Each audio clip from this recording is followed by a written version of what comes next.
Hello बच्चों, चलिए हमारा प्रश्न देखते हैं। हमारा प्रश्न है, निम्न जीवाणु मनुष्य में रोग उत्पन्न करता है। विकल्प ए टीएमवी, विकल्प बी पाइलोबोलस, विकल्प सी ज़ेंथोमोनास सिट्राई, विकल्प डी एस्चेरिया कोलाई। तो अगर इस प्रश्न में हम सबसे पहले यहाँ पर देखते हैं इस प्रश्न की मुख्य अवधारणा।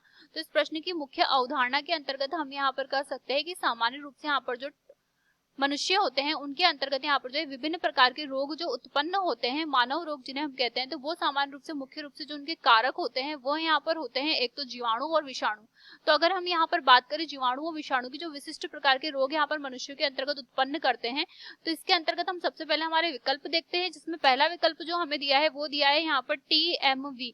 तो अगर टीएमवी की हम यहाँ पर बात करें तो सबसे पहला तो ये जो है एक यहाँ पर पादप विषाणु है, और पादप विषाणु होने के कारण मनुष्य के अंतर्गत ये किसी भी प्रकार का रोग यहाँ पर उत्पन्न नहीं कर सकता। टीएमवी को हम यहाँ पर जो है टोबैको मोज़ेक वायरस के नाम से जानते हैं, और जो टोबैको मोज़ेक वायरस होता है ये मुख्य रूप से जो रोग उत्पन्न करता है वो तंबाकू के पादप में यहाँ पर जो है रोग उत्पन्न करता है। तो हमारा पहला विकल्प तो यहाँ पर बिल्कुल गलत हो जाएगा। अगला विकल्प हमें दिया है यहाँ पर पीलोबोलस। तो अगर पीलोबोलस की हम यहाँ पर बात करें तो इसके अंतर्गत हम यहाँ पर कह सकते हैं कि पाइलोबोलस जो होता है ये यहाँ पर अहानिकारक प्रकार का यहाँ पर होता है। इसके अतिरिक्त हम यहाँ पर कह सकते हैं कि इसका यहाँ पर कोई भी लाभ या हानि नहीं होता है, तो इस वजह से पाइलोबोलस भी हमारा यहाँ पर गलत हो जाएगा। अगला हमें दिया है ज़ेंथोमोनास सिट्राई।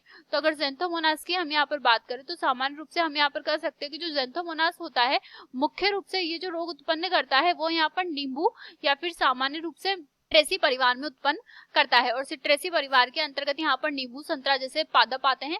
तो यहाँ पर इसमें जो रोग उत्पन्न करता है उसे हम यहाँ पर कैंकर के नाम से जानते हैं। तो यह भी पादप वायरस है और पादप विषाणु होने के कारण यहाँ पर ये जो है पादपों को ही प्रभावित कर सकता है। तो हमारा ये विकल्प भी यहाँ पर जो है गलत होगा।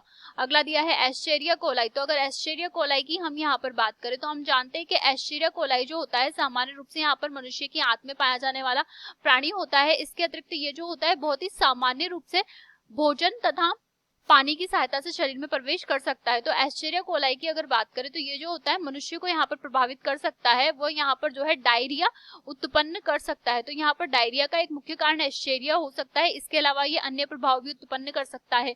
तो यहाँ पर हमारा ये विकल्प जो है वो यहाँ पर सही होगा। तो हमारा डी विकल्प यहाँ पर सही होगा। आशा करते हैं आपको ये प्रश्न समझ आया होगा। धन्यवाद।